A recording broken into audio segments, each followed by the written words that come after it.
آخرین آفتاب امام مہدی اجل اللہ تعالی فرجہ الشریف شیعوں کے آخری امام اور امام حسن عسکری علیہ السلام کے بیٹے ہیں، جو 15 شعبان 255 ہجری کو اس دنیا میں تشریف لائے۔ آپ وہی مہدی آخر الزمان ہیں کہ جن کا صدیوں سے مومنین انتظار کر رہے ہیں۔ اس زمانے میں آپ کی ولادت کے حوالے سے ہونے والی پیشن گوئیوں کی وجہ سے امام حسن عسکری علیہ السلام کے بیت مبارک کو ظالم حاکموں کی طرف سے محاصرے میں گھیر لیا گیا تھا، لہٰذا بعض تاریخی منابع کے مطابق امام زمان کی ولادت کسی خفیہ جگہ پر ہوئی۔ امام حسن عسکری علیہ السلام کے چند خاص اصحاب کے علاوہ کوئی اس بات سے باخبر نہ تھا اور نہ ہی کسی نے آپ کو دیکھا تھا۔ یہی وجہ تھی کہ 11ویں امام کی شہادت کے بعد 12ویں اور آخری امام کے بارے میں بعض لوگ شک و تردید کا شکار ہو گئے تھے۔ اس کے بعد امام مہدی کے پیغام اور احکامات جو آپ کے پیروکاروں کے لیے ہوا کرتے تھے، خفیہ طریقے سے انجام پاتے تھے، جنہیں نواب اربع لوگوں تک پہنچایا کرتے تھے۔ اس پیغام رسانی کے سلسلے کی وجہ سے اس وقت کے صالح مومنین سرگرم عمل ہونا شروع ہو گئے۔ امام زمان علیہ السلام کے 4 نائبین خاص تھے: عثمان بن سعید، محمد بن عثمان، حسین ابن روح، علی ابن محمد۔ ان 4 نائبین نے 69 سال امام زمانہ اور شیعوں کے درمیان رابطے اور پیغامات کے سلسلے کو جاری رکھا۔ در حقیقت یہ 4 نائبین امام زمان کے بلا واسطہ احکامات اور پیغامات کے ذریعے مومنین کی رہنمائی اور رہبری کیا کرتے تھے۔ نائبین اربع کے ان 69 سالوں کو غیبت صغریٰ کہا جاتا ہے۔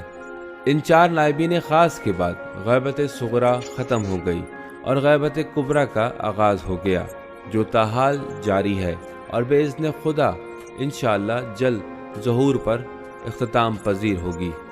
غیبت کبریٰ کے دوران امام زمان کی جانب سے کسی خاص نائب یا نائبین کا انتخاب نہیں کیا گیا ہے، بلکہ امام زمان کی حدیث کی روشنی میں بتائے گئے اصولوں کے مطابق مراجع عظام برحق غیبت کبریٰ میں نائب امام کی حیثیت رکھتے ہیں۔ 250 سالہ نامی کتاب میں بیان کیا گیا ہے کہ ہمیں انتظار فرج کرنا چاہیے۔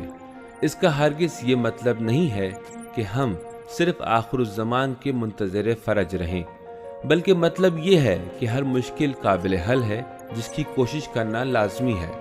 مسلمان انتظار فرج کے معنی سے یہ سیکھتے ہیں کہ زندگی میں کوئی بھی چیز ناممکن نہیں ہے کہ جس کے لیے انسان نا امید ہو جائے اور ہاتھ پر ہاتھ رکھ کر بیٹھ جائے اور اپنی پوری زندگی کو ظلم اور ناانصافیوں کے مد مقابل خاموشی سے انتظار فرج میں گزار دے، بلکہ موجودہ زندگی کے ناممکنات کے مقابل فرج ممکن اور قابل انتظار ہے۔ انسان کے لیے یہ امید کا درس ہے، تمام انسانوں کے لیے حقیقی انتظار کا درس۔ اسی لیے ہے کہ انتظار فرج کو افضل الاعمال میں قرار دیا گیا ہے۔ یہاں سے یہ پتہ چلتا ہے کہ انتظار ایک عمل کا نام ہے، بے عملی نہیں۔ لہٰذا غلط فہمی کا شکار نہ ہوں کہ انتظار یعنی ہاتھ پر ہاتھ رکھ کر بیٹھ جانا اور انتظار کرتے رہنا کہ خود بخود کچھ نہ کچھ ہو جائے گا۔ انتظار ایک عمل ہے، تیاری کا نام ہے، اپنے وجود میں ایک جذبہ عمل کی تقویت کا نام ہے، ہر سطح اور ہر مقام پر ایک تحرک کا نام ہے۔ معروف روایات کے مطابق امام زمان ذی طویٰ نامی علاقے میں ظہور فرمائیں گے اور اس کے بعد اپنے 313 اصحاب کے ہمراہ مکہ مکرمہ جائیں گے اور حجر الاسود سے ٹیک لگا کر اپنے علم کو بلند کریں گے اور اپنے قیام کا آغاز فرمائیں گے۔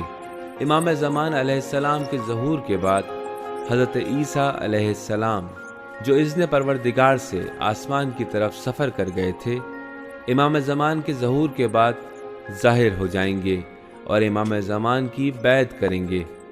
امام زمان علیہ السلام پوری دنیا پر مشتمل ایک حکومت بنائیں گے اور پوری دنیا کو عدل و انصاف سے بھر دیں گے اور ظلم و ستم کا خاتمہ کر دیں گے، اس امید کے ساتھ کہ ہم بھی اس عظیم اور بابرکت تحریک میں چاہے کم ہی صحیح لیکن شامل ضرور ہوں انشاءاللہ۔